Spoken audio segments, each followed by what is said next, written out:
Hai, Assalamualaikum. Salam jumpa dengan Bimbel Jakarta Timur. Kali ini kita akan membahas latihan soal PAT atau UKK Ilmu Pengetahuan Alam kelas 5 semester 2. Simak sampai selesai ya videonya.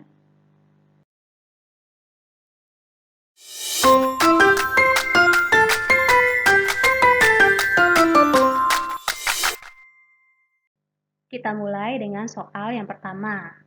Berikut ini yang merupakan sifat dari benda gas adalah pilihan A, meresap melalui celah kecil.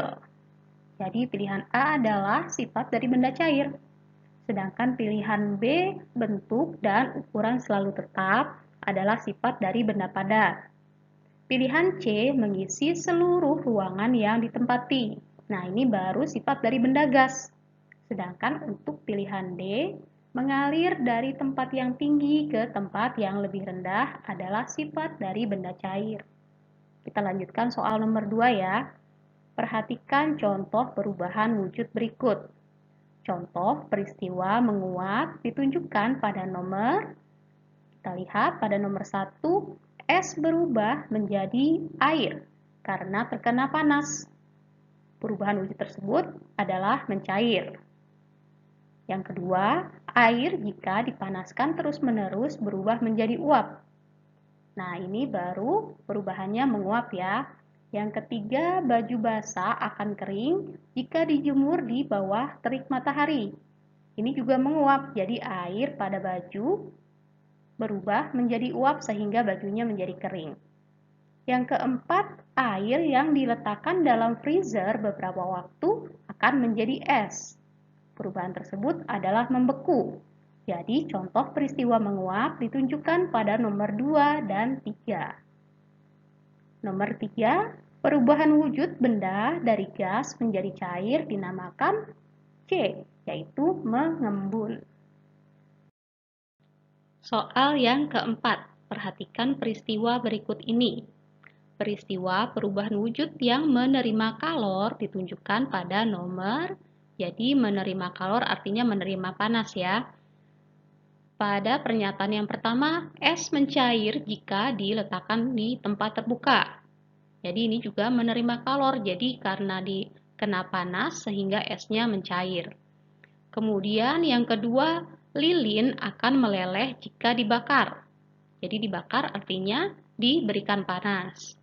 Yang ketiga, coklat batangan akan meleleh jika dipanaskan. Ini juga menerima kalor. Sedangkan untuk pernyataan yang keempat, air jika diletakkan di dalam freezer akan berubah menjadi es, maka ini melepaskan kalor sehingga menjadi lebih dingin.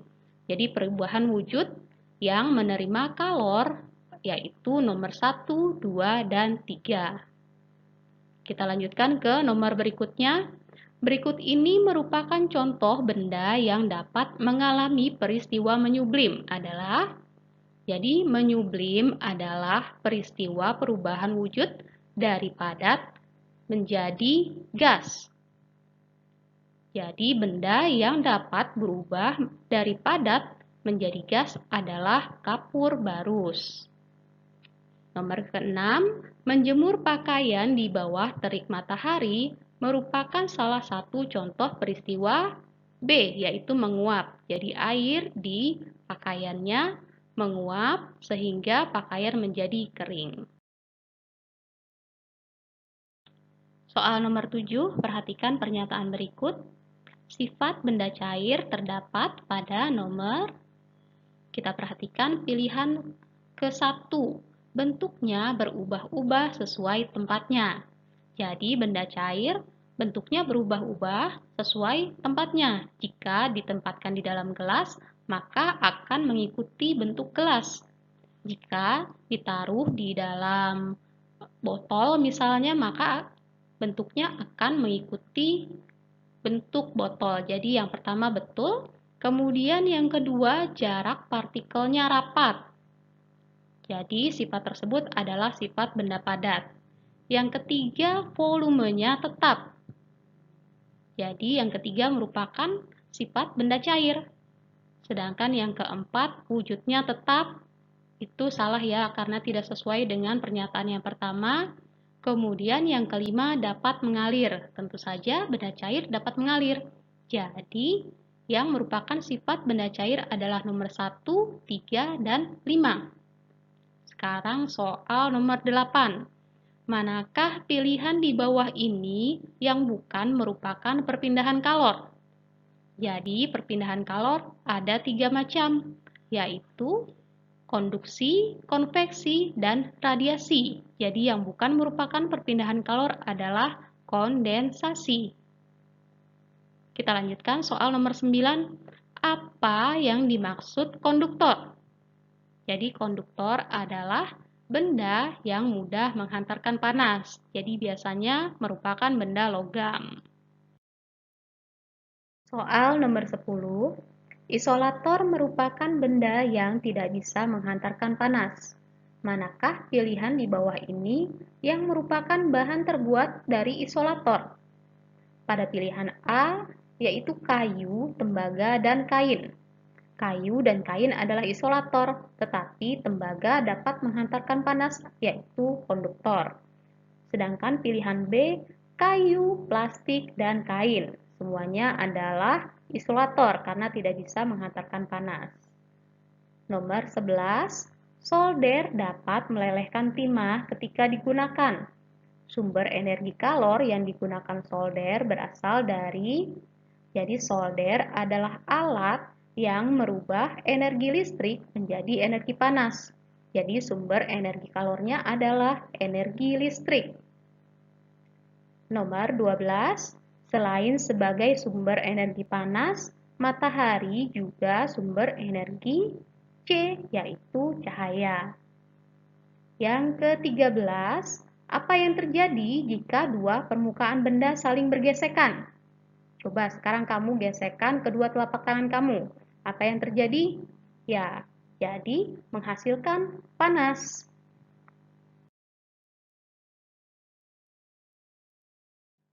Kita lanjutkan soal nomor 14. Konveksi dapat terjadi pada benda. Jadi konveksi adalah perpindahan kalor secara mengalir. Jadi dapat terjadi pada benda gas dan cair. Nomor 15. Di bawah ini manakah alat elektronik yang dapat menghasilkan panas? Pada pilihan A ada setrika, kipas angin, dan pemanggang roti.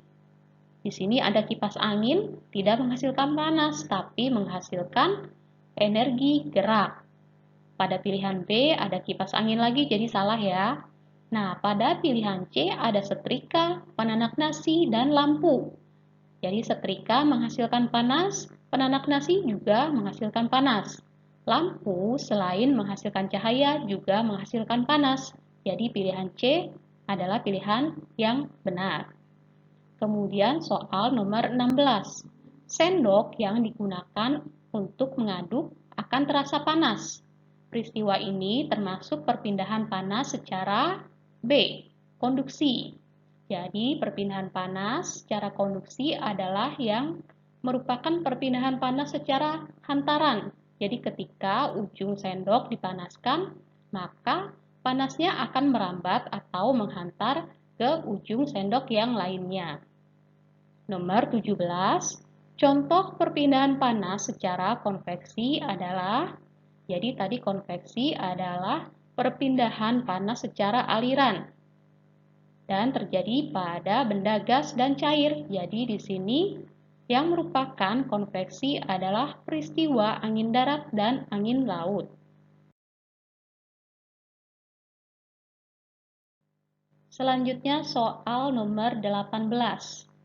Perputaran air yang terjadi secara terus-menerus dari bumi ke atmosfer, lalu kembali lagi ke bumi disebut dengan C, siklus air atau daur air.